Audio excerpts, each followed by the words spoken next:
আজকের টপিক হলো একটুখানি খাবার আর অনেকখানি কষ্ট। চলো একটু বুঝিয়ে বলি, একটা উদাহরণ দিয়ে বললে হয়তো বেশি ভালো হবে, বেশি স্পষ্ট হবে তোমাদের কাছে বুঝতে। আচ্ছা, একটা ফ্যামিলি, একটা মা বাবা, তাদের মেয়ে সন্তান, মেয়ে শিশু জন্ম নিয়েছে। আমি এখানে মেয়ে দিয়েই উদাহরণ দিচ্ছি, মেয়ে দিয়েই বলছি, তোমরা তোমাদের মতো বুঝে নিও, ভেবে নিও, কারণ এখানে ছেলেও হতে পারে। তো যেহেতু আমি যেটা বলতে চলেছি সেটা মেয়েদের সঙ্গেই বেশিরভাগ হয়ে চলেছে, তাই সেই কারণে আমি মেয়েকে দিয়েই উদাহরণ দিচ্ছি। যাই হোক, তো একটা মেয়ে শিশু জন্ম নিয়েছে বাবা মার ঘরে। বাবা মার পক্ষে যতটা সম্ভব সে তার সন্তানকে আদরে ভালোভাবে খাইয়ে পরিয়ে পড়াশোনা করিয়ে যত্ন করে মানুষ করার চেষ্টা করে চলেছে। ছোট থেকে বড় হচ্ছে, একদিন তার বিয়ের বয়সও হচ্ছে। পড়াশোনা করতে করতে হঠাৎ করে তার বিয়ে ঠিক হলো। সে তোমরা ভেবে নিতে পারো লাভ ম্যারেজও হতে পারে, অ্যারেঞ্জ ম্যারেজও হতে পারে, যেভাবেই হোক বিয়ে ঠিক হলো একটা, এবং যথারীতি পড়াশোনা করতে করতে বিয়েও হয়ে গেল। বিয়ের পর পড়াশোনা হয়তো যতটুকুনি বাকি ছিল সে কমপ্লিট করে নিল তার মতো করে। এবার ধরো যদি লাভ ম্যারেজ হয় তাহলে বাবা মা সন্তানের মুখের দিকে তাকিয়ে তার অবস্থা খারাপ হওয়া সত্ত্বেও হয়তো মেনে নিয়েছে, তার ভালোবাসার কারণে, তার মন রাখার খাতিরে। আর যদি ধরো দেখে শুনে বিয়ে দেয় তাহলে হয়তো বিয়ের আগে হয়তো অবস্থা একটু ভালো ছিল, বিয়ের পরে কোনো কারণে হয়তো অবস্থা খারাপ হয়ে গেছে, যার কারণে এখন প্রেজেন্ট টাইমে স্বামী স্ত্রীর সম্পর্ক, বৈবাহিক জীবন মানে আর্থিক দিক থেকে খুব একটা সচ্ছলতা নয়। তো সেই কারণে বাবা মা ঠিক করে যে তারা তাদের ক্ষমতা মতো যতটা পারবে তাদের সন্তানকে হেল্প করবে।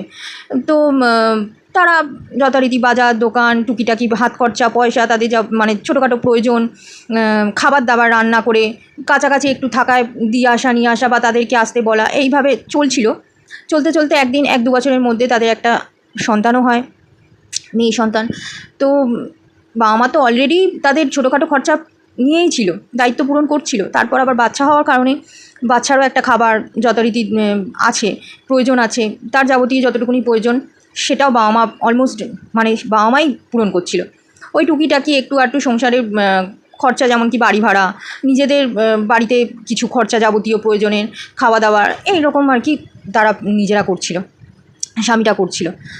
এইভাবে তো দিনগুলো চলছিল ঠিকই, কিন্তু মেয়েটা খুব একটা মানসিক শান্তি বলো, আর্থিক শান্তি বলো, খুব একটা ছিল না মেয়েটার মধ্যে। যাই হোক, তবুও সে খুশি থাকার চেষ্টা করছিল।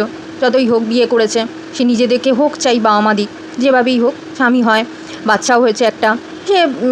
সে ভাবে যে এটাই জীবন, আজ নয়তো কাল এর থেকে বেটার লাইফ হবে কোনো না কোনোভাবে ভগবানের আশীর্বাদে, যেভাবেই হোক এই আশা নিয়ে সে চলছিল।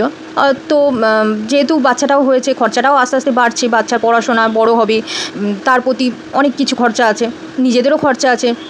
এরকমভাবে তো আর দিন চলে না, ভাড়া বাড়িতে আর কতদিন থাকবে। তো একটা তো ভাবনা চিন্তা, মানুষের ইচ্ছা থাকে, স্বপ্ন থাকে। যাই হোক, সেগুলো খারাপও নয়, ক্ষতিকরও নয়। মানুষ হয়েছে, প্রত্যেক মানুষের মধ্যেই স্বপ্ন থাকা উচিত এবং সেটা পূরণ করা উচিত, চেষ্টা করা তো মানে উচিতই।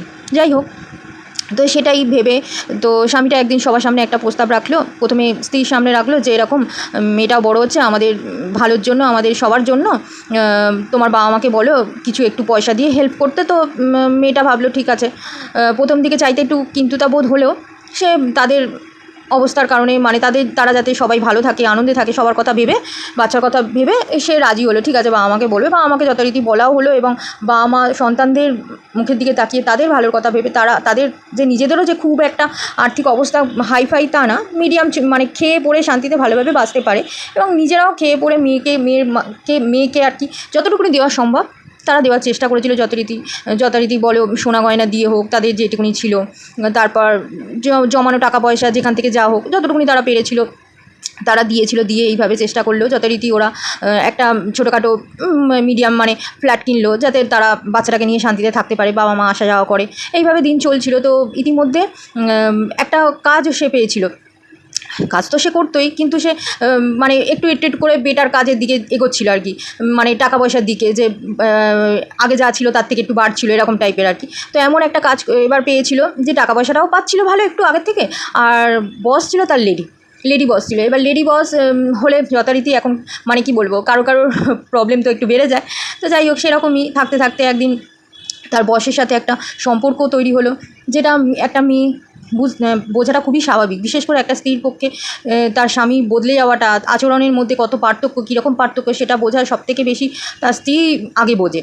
আর সেটা সে বুঝতে পারছিল, লক্ষ্য করছিল তার কথাবার্তা, কাজকর্ম, ব্যবহারের মধ্যে এমনটা নয় যে সে বিয়ের পর থেকে খুব সুখে শান্তিতে ছিল, কিন্তু তবুও সে চেষ্টা করেছিল মানিয়ে নেওয়ার, এ করা।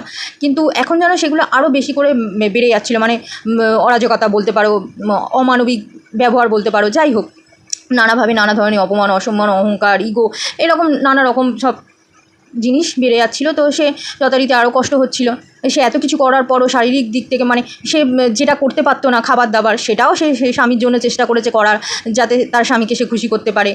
এবং আর্থিক দিক থেকে তো সে চেষ্টা করেই চলেছে, এবং মানসিক দিক থেকেও সে খুশি ছিল না। যতই সে করার চেষ্টা করতো তার স্বামীকে সন্তুষ্টি, কিন্তু তার স্বামী কোনো কিছুতেই সন্তুষ্টি হতো না। আগে একটু একটু হলেও, এখন সেটা বাড়াবাড়ি হয়ে যাচ্ছিলো, বেশি বেড়ে যাচ্ছিলো, কথাবার্তার মাধ্যমে প্রকাশ করছিল, ব্যবহারের মাধ্যমে নানা রকমভাবে। যাই হোক, এইগুলো আস্তে আস্তে বাড়তে চললো। তারপর সে সবার সামনে প্রমাণও হয়ে গেল।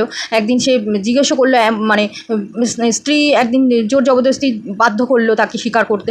সে স্বীকারও করলো অবশেষে যে হ্যাঁ, তার একটা সম্পর্ক আছে তার লেডি বসের সাথে। তো যাই হোক, তখন যথারীতি একটা স্ত্রী এই কথা তার স্বামীর মুখ থেকে শুনলে সে তো আর খুশি হবে না, যেটা হওয়ার কথা সেটাই হয়েছিল সব। এবং কান্নাকাটির পরে সে এইভাবে সবাইকে বলল, শ্বশুরবাড়িতে বলল, সবাইকে যতটা বলা সম্ভব সে বলল, কিন্তু কোথাও থেকে কোনো ফল এলো না। সবাই একটাই কথা বলল, হয় কষ্ট সহ্য করে থাকতে হবে, নয় নিজের মতো নিজে কাজ করো, আর নয় তোমার যা ইচ্ছা তুমি করো। যেহেতু যদি প্রেম করে বিয়ে থাকে, তাহলে এই কথাটাই বলেছে যে তোমরা নিজেরা করেছো, নিজেরা বোঝো। আর যদি দেখে শুনে হয়ে থাকে, তাহলে তোমার বাবা মা দিয়েছে, তোমার বাবা মা বুঝবে, এরকম আর কি কথাবার্তা হয়েছে। যাই হোক, তো যথারীতি মেয়েটা কাছে আর কোনো রাস্তা ছিল না। যেহেতু তার বাচ্চাটাও ছোট, সে বাইরে গিয়ে সেরকমভাবে কাজ করতে পারবে না, কারণ বাইরে কাজ করলে সে সংসারকে ভালো করে সামলাতে পারবে না, তার মেয়ের প্রতি দায়িত্ব পালন করতে পারবে না। তারপর সব কিছু দেওয়ার পর নিঃস্ব হয়ে সে আবার বাইরে কাজ করতে যাবে, যে সে কোনো দায়িত্বই ঠিকঠাক পালন করতে পারবে না, উল্টে তার শারীরিক অবস্থা আরও খারাপ হয়ে যাবে, মানসিক অবস্থা আরও খারাপ হয়ে যাবে। তখন সে এটাই ডিসিশান নিল যে ঠিক আছে, যেরকমভাবে চলছে চলুক, টেনে টুনে সে বাচ্চাটাকেই কষ্ট করে মানুষ করবে। সে স্যাক্রিফাইস, তার নিজের ছোটোখাটো ইচ্ছা সমস্ত কিছুর সাথে সে স্যাক্রিফাইস করতে শুরু করলো, কম্প্রোমাইজ করতে শুরু করলো, অ্যাডজাস্ট করতে শুরু করলো, কিন্তু কোনোভাবেই সে কোনো কিছু ফল পেল না। মন তো পেলই না স্বামী, কিন্তু সংসারটাও আস্তে আস্তে ভেসেই যাচ্ছিলো। একটা সময়ের পর তার বসের সাথে সম্পর্ক ছিল কি ছিল না, সেই ব্যাপারে তার জানার ইন্টারেস্টও ছিল না, এবং সে জানতও না যে আছে কি নেই। যাই হোক, তো আস্তে আস্তে তার ওই কাজটাও চলে গেল, এবং সে আস্তে আস্তে কুড়ে হতে শুরু করে দিল। তার কাজের প্রতি সেরকম ন্যাক ছিল না। সে একটা কাজ করতো তো দুদিন বসে থাকতো, দিন মাস বছর এরমভাবে কাটতে থাকলো, যে টুকিটাকি পয়সা জমানো যেখান থেকে যা ছিল সে বসে বসে খেতে শুরু করলো। এরমভাবে জোর জবরদস্তি তাকে কাজ করতে বাধ্য করানো হতো, বাচ্চার মুখের দিকে তাকিয়ে, সংসারের দিকে তাকিয়ে। বাবা মা তো হেল্প করছিল। আস্তে আস্তে প্রথম দিকে বাচ্চার পড়াশোনার খরচাটা একটু টানলেও, লাস্টের দিকে যত বড় হচ্ছিল বাচ্চাটা, খরচাও বাড়ছিল, আর তখন বাবা মার ঘাড়ে আরও এক্সট্রা চাপ পড়ে গেল। বাবা মার অন্যান্য খরচার সাথে সাথে, দায়িত্বের সাথে সাথে পড়াশোনার দায়িত্বটা অলমোস্ট বাবা মার ঘাড়েই পড়ে গেল বলতে গেলে। ওই একটু আধটু প্রয়োজন পড়লে সে দিত, কখনো একবার যদি বাবা মা না কোনো কারণে দিতে পারতো, তখন হয়তো সে দিত। তাও চেষ্টা করতো কোনো না কোনোভাবে কথা বলে এই করে বাধ্য করানো, যে যদি টাকাটা আদায় করা যায় তো বাবা মার থেকে। কিন্তু বাবা মা না পারলে আর কী করা যাবে, তাই না? তো যাই হোক, এরমভাবে দিন চলছিল, মেয়েটাও বড় হচ্ছিলো ইতিমধ্যে। তো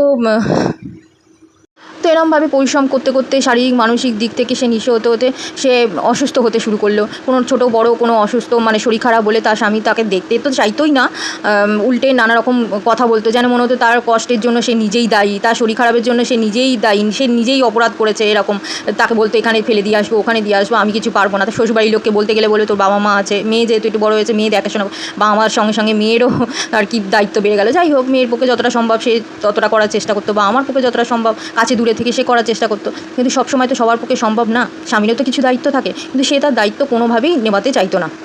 আর যতটুকুনি বা নেভাতো, না বললেন না করলে নয়, জোর জবরদস্তি তাকে দিয়ে করানো হতো। সব সময় সব ব্যাপারে সব জায়গায় তো আর জোর জবরদস্তি করা যায় না। আর কোনো মানুষ যদি নিজে থেকে কোনো কিছু না করতে যায়, তাকে দিয়ে তুমি কতটা কী করাতে পারো, তাই না? তো সেই রকম এরমভাবেই দিন চলছিল। তখন একদিন সে মেয়েটা ডিসিশান নিল যে এরমভাবে তো দিন চলতে পারে না, তাকে সন্তুষ্টি করা যাচ্ছে না যখন, তাকে সন্তুষ্টি করাটা এবার সে ছেড়ে দেবে। সে এবার নিজের কথা ভাববে, তার নিজের ভালোবাসার মানুষদের কথা ভাববে, বাবা মা সন্তানের কথা ভাববে। সে এবার নিজের দিকে ভাবছিল যে সে কীভাবে ঘুরে দাঁড়াতে পারে, সে কী করলে আগে বাড়তে পারবে, তার মেয়েকে নিয়ে ভালোভাবে বাঁচতে পারবে। যখন এই প্রস্তাবটা সে তার শ্বশুরবাড়ি বলো স্বামীর কাছে রাখতে চাইলো এবং আশেপাশে মানুষের কাছে রাখতে চাইলো, তখন সেখান থেকে একটাই কথা উঠে এলো যে খেতে তো পেয়েছো, এত বছরে খেতে তো দেওয়া হয়েছে, তো আলাদা করে বাঁচার কী আছে? ঘর বাড়ি ভালো থাকার এগুলোর কী মানে মেয়েটা যে এত কষ্ট পেয়েছে, এত স্যাক্রিফাইস, এত কম্প্রোমাইজ, এত অ্যাডজাস্টমেন্ট করলো সারা জীবনে এতগুলো বছরে, সেগুলোর কোনো মানেই তো নেই, দাম তো নেই। উল্টে তাকে খাবার খোটা দেওয়া হলো। হ্যাঁ, তাকে এটা বোঝানো হলো যে তার ভালো থাকতে চাওয়াটা, তার অন্যায়ের প্রতিবাদ করাটা অন্যায়, সেই অন্যায় করছে। তাকে এটা বোঝানো হলো যে তার সাথে যেগুলো হয়েছে সব ঠিক, সেগুলো কম বেশি চারিপাশে হচ্ছে এবং হতেই থাকে, তাতে কোনো দোষ নেই, তাকে এগুলো মেনে নিতে হবে। আর সে যদি না মেনে নেয় তাহলে সেই অপরাধ করছে, সেই অন্যায় করছে, সেই আসল দোষী। এবার তোমরাই বলো, তোমাদের মতে কি বলে? মানে এত বছরে একটুখানি খাবারটা এত কষ্টের ওপর ভারী পড়ে যায় যে একটা মেয়ে ভালো থাকতে চাওয়াটা অন্যায় হয়ে যায়, অপরাধ বলে তাকে যে বলা হচ্ছে, অপরাধী করা হচ্ছে, সেটা ঠিক না? এত কষ্ট যে মেয়েটা সহ্য করলো, তার অন্যায়ের প্রতিবাদ করাটা ঠিক? তাকে যে তার সমস্ত সহ্য করা অন্যায়ের বদলে তাকে যে খাবারে খোটা দিয়ে তাকে জোর জবরদস্তি অন্যায়গুলো সহ্য করানো হচ্ছে, বাধ্য করানোর চেষ্টা করা হচ্ছে, সেটা ঠিক? তোমরাই এবার বলো, কমেন্টে জানিও তোমাদের কী মত। যাই হোক, এখানেই শেষ করলাম। তোমাদের ভালো লাগলে লাইক করে দিও, শেয়ার করে দিও, সাবস্ক্রাইব করে দিও। Thank you.